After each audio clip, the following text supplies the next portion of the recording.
So in today's matchup, we have Godzilla 2019 versus Obsidian Fury. I hope you all liked the animation I did at the beginning. That is something that I've been working on for a while. I do have a new software that I've been working with, but I really am excited to bring that new kind of aspect to the channel, that animation. I know it's just the beginning, and there's people that absolutely crush me in comparison as far as the animation goes, but make sure you let me know down below what you think of that animation, and if I should do more in the future. But in this matchup, we have Godzilla 2019 versus Obsidian Fury. This is an interesting matchup. Godzilla comes into this battle standing right around 400 feet tall, while Obsidian Fury comes into this battle standing right under 300 feet tall.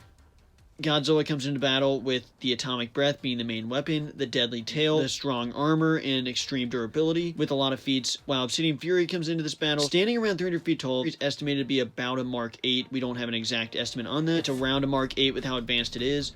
Has the chainsaw swords, the forearm spikes, the shoulder rockets, and the chest cannon. And now, I know we already saw Gypsy Avenger versus Godzilla, and we saw Gypsy Avenger beat Obsidian Fury. So really, why is this battle any different? The main reason this battle's different, a big reason why this is so much different than the other battles of the other Jaegers, is because of that chest cannon. The chest cannon is the ultimate difference in this battle. Godzilla usually comes into battle against most Pacific Rim kaijus without a major long-distance weapon, but in this battle, Obsidian Fury comes in with basically the game changer in the chest cannon that, in a way, I think rivals Godzilla's atomic breath, and that'll be the main factor about whether it's stronger or strong enough, and that is the biggest difference because that makes for a very good counter in this battle to Godzilla's atomic breath. And right off the bat, I can basically say already that Godzilla has the durability, the feats, the size, obviously, the feats, Godzilla's done way more, and the durability is clear. Now, I do think Obsidian Fury is the speed and agility, and the main thing this battle comes down to. So obviously, Godzilla has most things on his side already, but the weapons aspect really does depend on the chest cannon from Obsidian Fury. How powerful really is this weapon? Because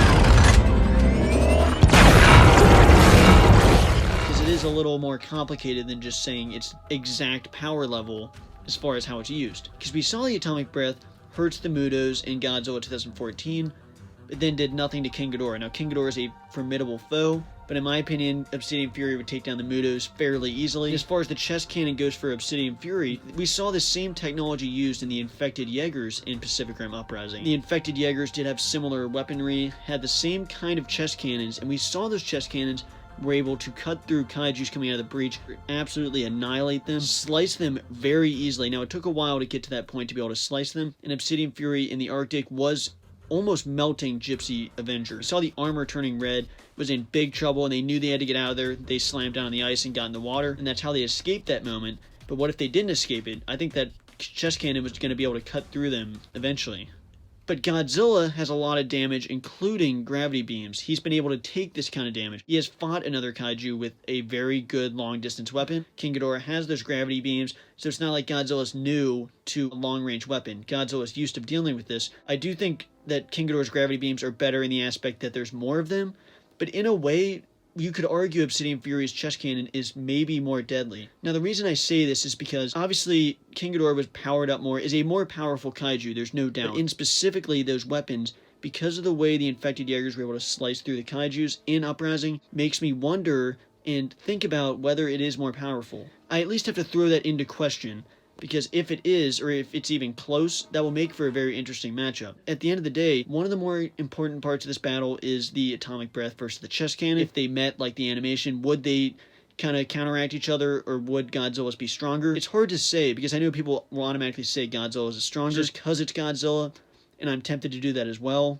but I think it would be closer than people think. If the atomic breath and chest cannon met and didn't do much and exploded and didn't actually affect either of them, if this came into close combat, I do think Obsidian Fury would thrive in one aspect, but I do think that would be a weak spot for Obsidian Fury. I think if this got into close combat, Obsidian Fury is quicker, but Godzilla's more deadly. That's where Obsidian Fury would really want to worry, because if Godzilla was able to get a bite off, it could be very bad news for Obsidian Fury. And at the end of the day, I think that Obsidian Fury's weapon could be deadly enough to do some damage against Godzilla. The main factor is he will need a long time to reach that point. I think that Gypsy Avenger didn't have another long-distance weapon to fight back, which is why he was able to fire that weapon for so long and get so deadly. And even in that moment, we didn't see it actually get to the deadly point that we saw the Infected Jaegers get to, where they were in the middle of nowhere, no threat, and it took them a while to get that deadly of the weapon, to get the chest cannon to that deadly of a moment, to be able to slice through a kaiju. So ultimately, I think Obsidian Fury does have a deadly weapon to match Godzilla's, but it would take far too long to charge that weapon. I think Godzilla's is too deadly to start